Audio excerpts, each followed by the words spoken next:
Dadas la escala temporal en la que nos encontramos y teniendo en cuenta que alrededor de las 2:30 deberíamos de dejar la sala para luego volver a reunirnos a partir de las 4:30, pues en estos 10 minutos, aun cuando una parte muy importante de lo que estamos viendo en las intervenciones permite vislumbrar múltiples matizaciones del concepto de ópera, tanto a escala temporal como a escala regional, si alguno de ustedes tiene alguna pregunta en particular respecto a los ponentes que han intervenido hoy, adelante. Todo lo que podamos aprovechar ahora lo ahorraremos por la tarde. Felicitar a todos los ponentes y a la organización, para empezar, es obligado. Y bueno, simplemente quería comentar o matizar algunas de las cosas que luego seguramente tenemos oportunidad de hablar con el doctor Martín Almagro. El tema de las orientaciones no puedo evitar avanzar cosas que están ahora sub iudice, están pendientes de resolución judicial, pero como hay un secreto de sumario, pero como se ha dicho en vista pública se pueden comentar sobre la ciudad de Aratis.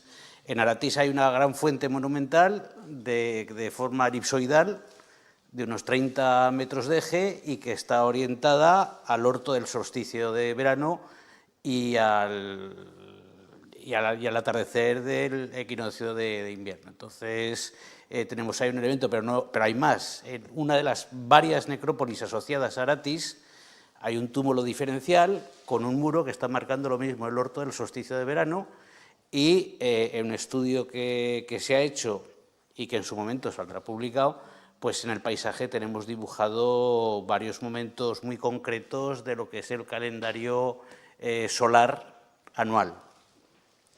Y enlazo con, hablando también de Aratis, con lo que ha dicho el doctor Berrocal, lo que hemos visto es efectivamente un aumento demográfico a finales del 3, crece la ciudad, se abandona, pasa de tener unas murallas con torres a tener por delante unas murallas que son largos lienzos continuos con un sistema fortificado exterior muy potente, con fosos muy anchos, dobles fosos que crean perímetros defensivos de más de 50-60 metros y que están cambiando la forma de entender de estos ópida en estos momentos del siglo II, máxime cuando estamos localizando que a finales del 3 comienzan a aparecer ciudades grandes como es Bilbilis II, que tiene una destrucción en época de Sertorio.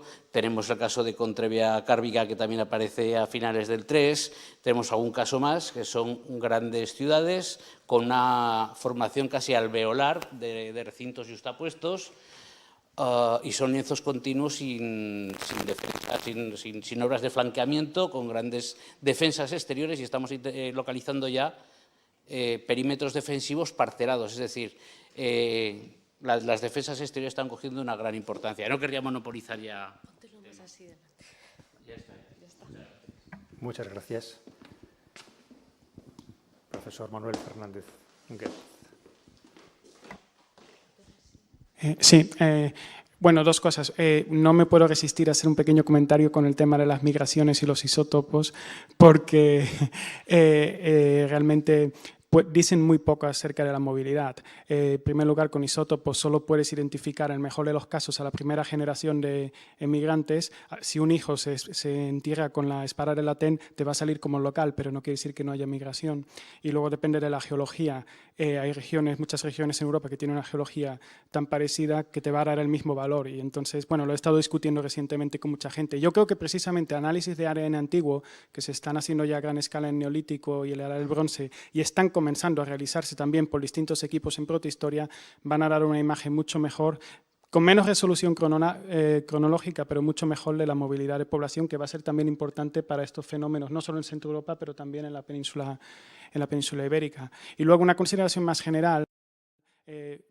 Yo y el profesor Luis Zapatero nos hemos centrado más en el mundo centroeuropeo, las demás comunicaciones en la península ibérica. Una diferencia grande que yo he observado y otros colegas también siempre es que en Centro Europa parece que hay una evolución más discontinua a la hora de lo que es el proceso de formación de estos grandes núcleos, con dos momentos, pero luego una gran interrupción en medio, mientras que en la península ibérica, a grandes rasgos, parece que hay una evolución más gradual. con centros no tan grandes, tal vez en fecha tan temprana, pero luego ya muchos empezando el siglo IV, III, algunos incluso tal vez en el V. Entonces, ¿hasta qué punto esto se refleja realmente la situación real? Tiene que ver a veces con que las cronologías aquí muchas veces son menos precisas, con lo cual pequeños periodos de abandono de 50, 100 años a veces no se identifican. O si es una situación real, ¿cuáles son las causas? Es tal vez por el contacto más intenso con el mundo mediterráneo. No sé, lo lanzo aquí, si alguien quiere comentar algo. Yo te avanzo que una de las causas es la falta de excavaciones en extensión dentro de los poblados. Los arqueólogos mismos prefieren excavar necrópolis, que son más rentables, y nos encontramos con que estamos asumiendo datos de excavaciones de los años 30, de los años 50, y eso es muy difícil después llevar a colación.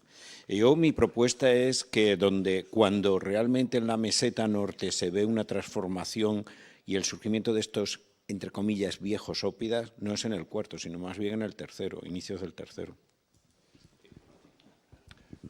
Yo sobre esa interesante cuestión te diría dos cosas. Primero, la península ibérica es más diversa entre sí que toda Europa junta. Es decir, y no solo por motivo ambiental, que es lo primero que piensas. ¿Qué correlaciones culturales tiene el noroeste con Almería o con Cádiz? Difícilmente pueden funcionar con lo mismo. De todas formas, por ejemplo, en Extremadura, es evidente que hay una eclosión en el periodo orientalizante, lo mismo que en Centro Europa.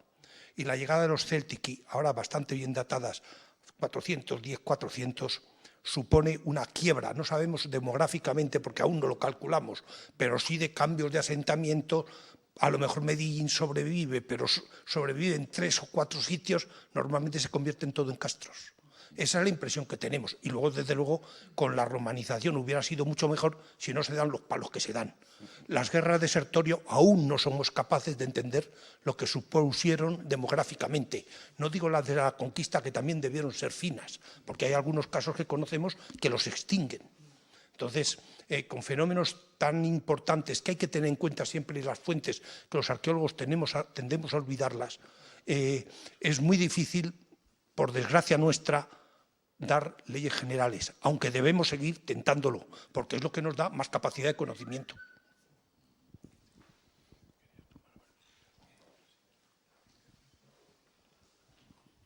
Solamente en relación con esto, el tema del sureste de Peña Negra, es decir, en el siglo VI tenemos una ciudad orientalizante, tenemos una ciudad fenicia en la costa.